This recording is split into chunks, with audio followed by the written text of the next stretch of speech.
I almost roasted that thing. You're right.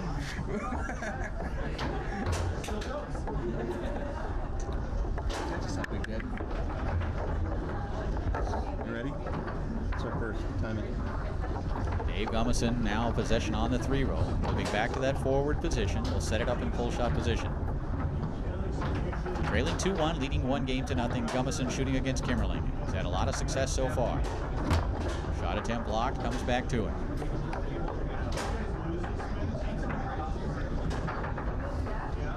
And Gummeson able to stroke home that pull shot down the middle. It's 2-2. Dave continuing to shoot well, Brad. Yeah, we did see previously, though. I mean, we got, again, Greg Perrie moving up to the front. Gregg has an outstanding 5-bar. Yeah, one of the greats ever, both defensively and offensively. Very, very good. Dillon Anderson now looking to give his team the lead once again. Walks it around, fires it home. Another bit of offensive excellence from the 3-row of Dillon Anderson, is really shooting the ball well. It's now 3-2. Winner of this match advances to the winner's bracket final. Sprademan and Moreland, Guti and Fleiter play in the other semifinal. Well, it's nice, as Dillon's dad here, but it's nice to see he's shooting a rollover now, but he did start off shooting a pull shot. And start off his career, shooting a pull shot. He's had some problems with his wrists, but every time when he'd go up against Dave Gummeson, there would be this respect factor, and he would get very, very tight. He didn't, you don't want to screw up in front of your hero, if you will, because he played very, very similar to Dave. Pull shot, wall lane series. He steals the ball away from his mentor, his idol, right here.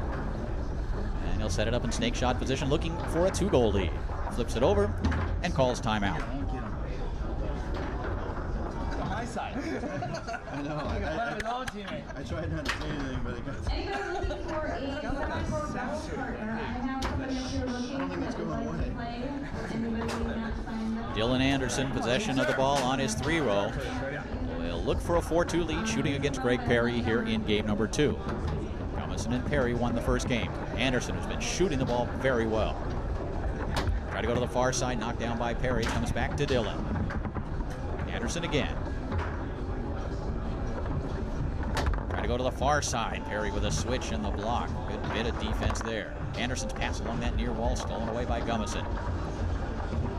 One of these pivotal 3-2 points that we talk about. And the pivotal ones, too. Saw Anderson have an opportunity to make it 4-2. And here's Perrie now looking to pass it 2-rod to the 5-rod.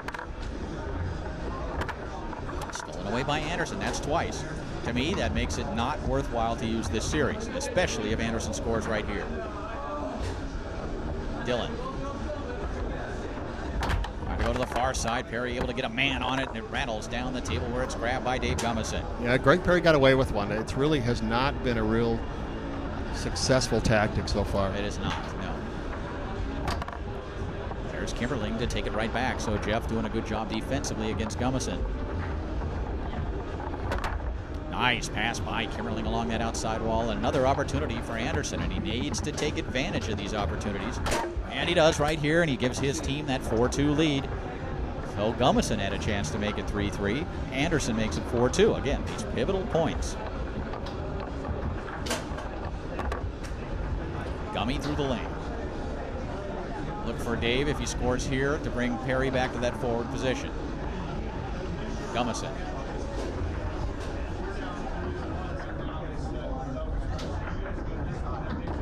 Try to go to the straight hole. Kimmerling with the block. Comes back to Dave.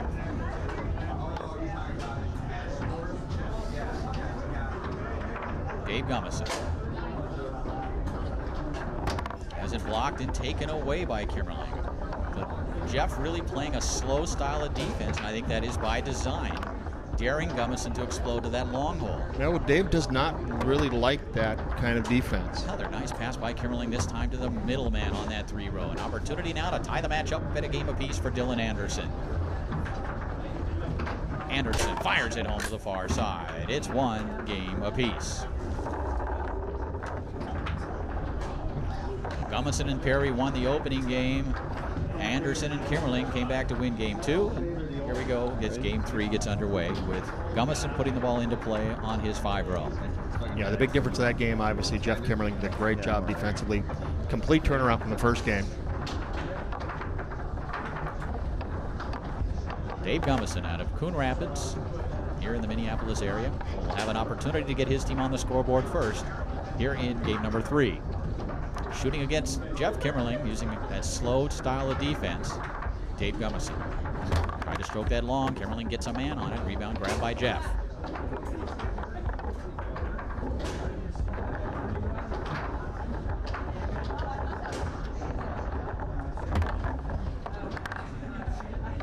And you saw those really nice passes that Jeff put on Dillon's 3-rod. This is the first time these guys have played together. But they seem like they're really clicking very well as a team. Well, they've had an opportunity to play a few matches so far here this weekend, of course. Gummeson doesn't execute. Comes back to Kimmerling. No score here in game 3. Tied up at a game apiece. I'm Jim Stevens along with Brad Anderson, the Inside Foos crew, handling the video duties here at the 2007 Minnesota State Championships in Brooklyn Center. And again, Perrie can't connect to the 5-row. Did you say along with the Inside Foos crew? We are the Inside Foos crew this weekend. I believe that's what I said. Perrie does clear the zone, but again, this style really not productive so far. I've seen Garrett Schirkenbach, another man who has used this particular style, and Garrett executes it a little better. Right. The issue, though, is you have to have something to go along with that. And again, Kimmerling with a pass, Anderson with a catch. Because all Dillon needs to do is concentrate on that little brush down, more or less. And he's able to fire this one home. It's 1-0. We're in game number 3 in favor of Anderson and Kimmerling. And give Kimmerling some credit. He's done a good job defensively against Gummeson this last game plus.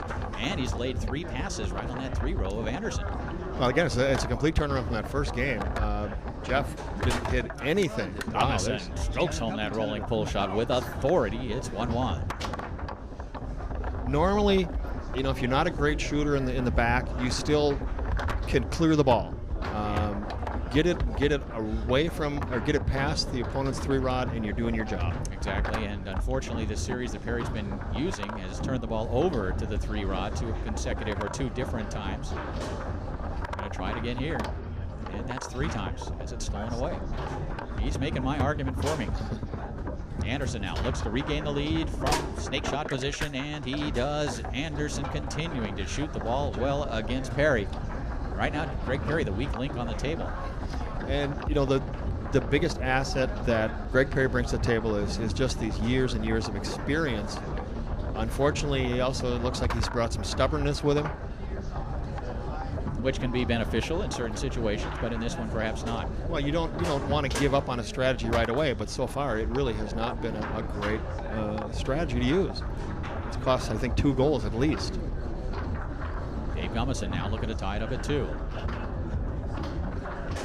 Flicks a fake, tried to go down the middle. Kimmerling knocks it down. The rebound almost caroms to the 5 of Anderson. He can't hold on to it. It squirts back to Gummeson on his 3-row. And Dave Gummeson would love to start shooting straights here, but Jeff really isn't letting him.